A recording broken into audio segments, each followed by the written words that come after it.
Halo rekan-rekan semua, Assalamualaikum warahmatullahi wabarakatuh. Selamat malam rekan-rekan semua. Semoga senantiasa selalu dalam keadaan yang sehat dan bahagia. Hadirnya berbagai instrumen investasi mendorong masyarakat untuk memahami instrumen investasi yang akan dipilih. Sebelum kita berinvestasi, kita harus menentukan tingkat risiko dari instrumen yang akan diambil. Beberapa tahun belakangan ini, instrumen derivatif mulai dilirik para pelaku pasar sebagai instrumen berinvestasi.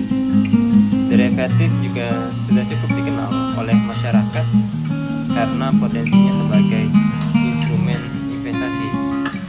Lalu apa sih instrumen derivatif tersebut? Dalam industri finansial, derivatif adalah sebuah instrumen investasi yang nilainya tergantung pada nilai dari aset yang mendasari atau underlying asset. Dalam pengertian yang lebih khusus, kontrak derivatif merupakan kontrak finansial antara dua atau lebih pihak-pihak guna memenuhi janji untuk membeli atau menjual aset atau komoditi yang dijadikan sebagai objek yang diperdagangkan pada waktu dan harga yang tertentu. Adapun nilai di masa mendatang dari objek yang diperdagangkan tersebut sangat dipengaruhi oleh instrumen induknya yang ada di spot market. Berdasarkan definisi tersebut, produk yang dapat dijadikan kontrak derivatif menjadi sangat luas. Ketika suatu produk diperdagangkan dan memiliki suatu nilai, maka produk tersebut dapat dijadikan sebagai dasar atau acuan dari suatu kontrak derivatif, mulai dari komoditi, mata uang, indeks, atau bahkan obligasi dan saham. Lalu jenis-jenis derivatif itu apa aja sih? Kontrak derivatif adalah kontrak finansial yang nilainya tergantung pada produk yang mendasarinya. Cakupan dari produk derivatif itu sangat luas, tapi secara umum kontrak derivatif terbagi menjadi 4. Di antaranya itu yang pertama ada kontrak berjangka, di mana kontrak berjangka ini adalah persetujuan antara dua pihak untuk membeli dan menjual suatu aset pada waktu kemudian. Kontrak berjangka atau istilah lainnya adalah futures contract adalah salah satu bentuk yang paling sederhana dari kontrak derivatif. Kontrak berjangka diperdagangkan di bursa dan aset yang menjadi dasar dari kontrak ini memiliki mutu dan ukuran yang telah terstandarisasi oleh bursa.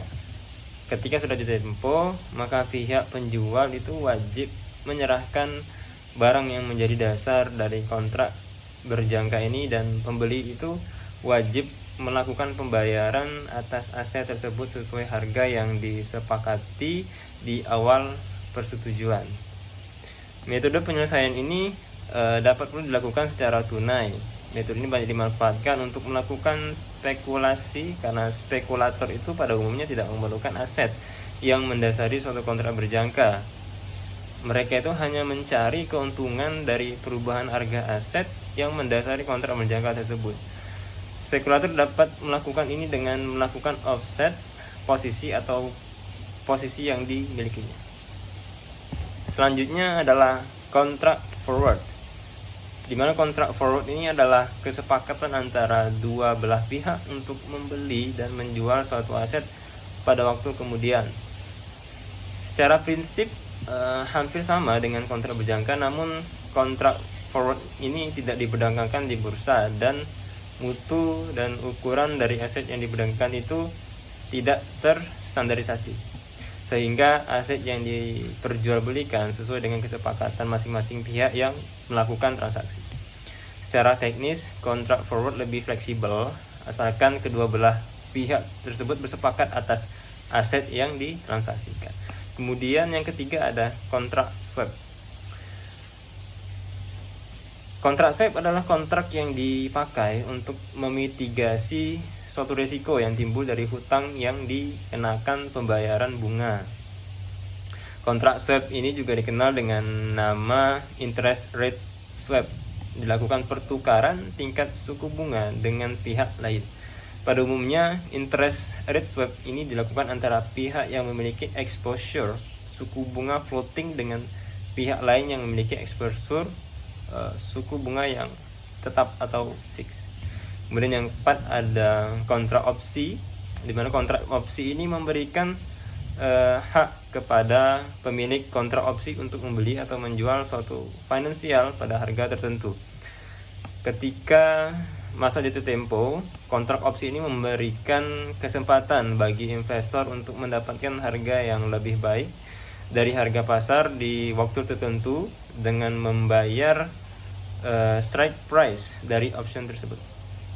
Berbeda hal dengan kontrak berjangka, pemegang kontrak opsi ini tidak wajib membeli atau menjual aset yang mendasarinya.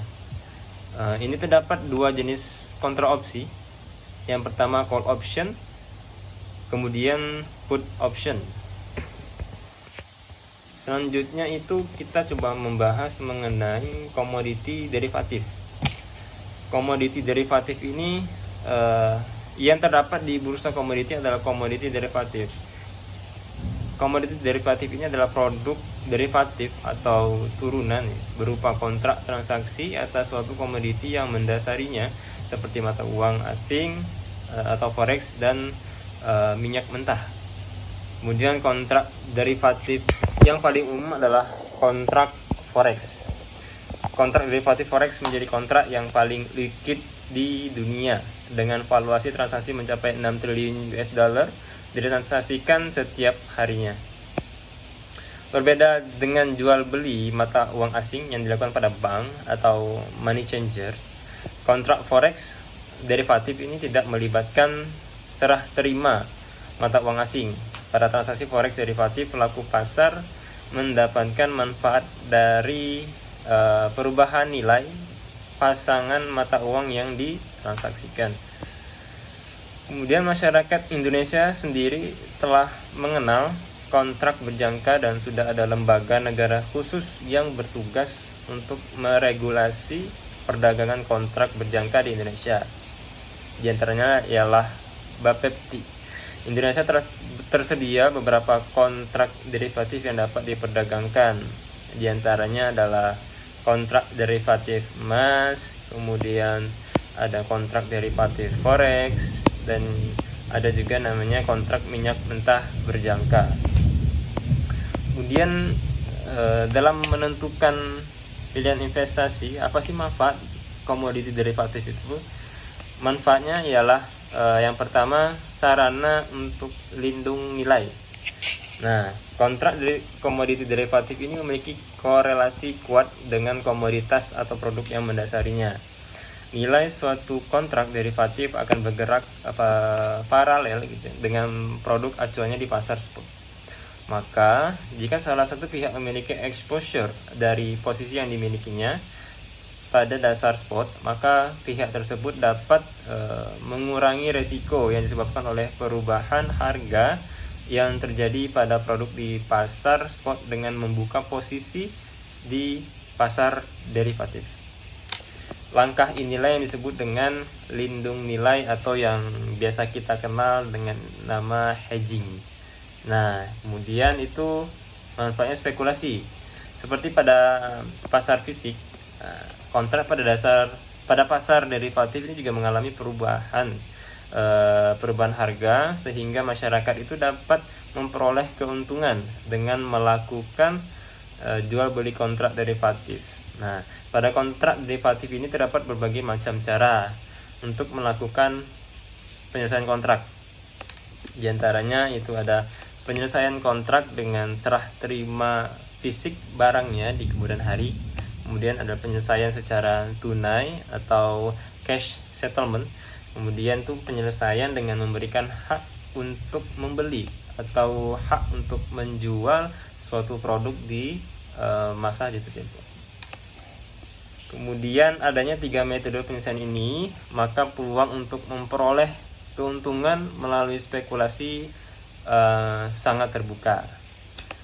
Nah, kita lanjut untuk membahas mengenai legalitas komoditi derivatif. Legalitasnya bagaimana? Kita akan jelaskan. yaitu transaksi instrumen derivatif di Indonesia ini sudah diatur dan dilandasi oleh aturan hukum yang bersifat satu kesatuan dengan dasar hukum yang mengatur perdagangan berjangka komoditi. Yang pertama itu ada Undang-Undang Republik Indonesia nomor 32 tahun 1997 tentang perdagangan berjangka komoditi. Kemudian yang kedua itu ada Undang-Undang Republik Indonesia nomor 10 tahun 2011 tentang perubahan atas Undang-Undang Republik Indonesia tahun nomor 32 tahun 1997 tentang perdagangan berjangka komoditi. Yang ketiga ada Peraturan Pemerintah nomor 9 tahun 1999 tentang penyelenggaraan perdagangan berjangka komoditi. Nah, transaksi kontrak derivatif memang relatif tertinggal ya di Indonesia. Namun masyarakat cenderung lebih mengenal transaksi spot yang lebih umum dilakukan. Namun dengan segala manfaat yang dimiliki, kontrak derivatif akan mendapatkan ruang di Indonesia. Indonesia Community dan Derivative Exchange Indonesia sedang bergerak untuk mengembangkan transaksi derivatif on Exchange Indonesia. Sekian penjelasan dari saya mengenai derivatif. Semoga dapat memberikan ilmu yang dapat bermanfaat kepada kita semua dalam suatu hari kemudian. Terima kasih. Selamat malam. Wassalamualaikum warahmatullahi wabarakatuh.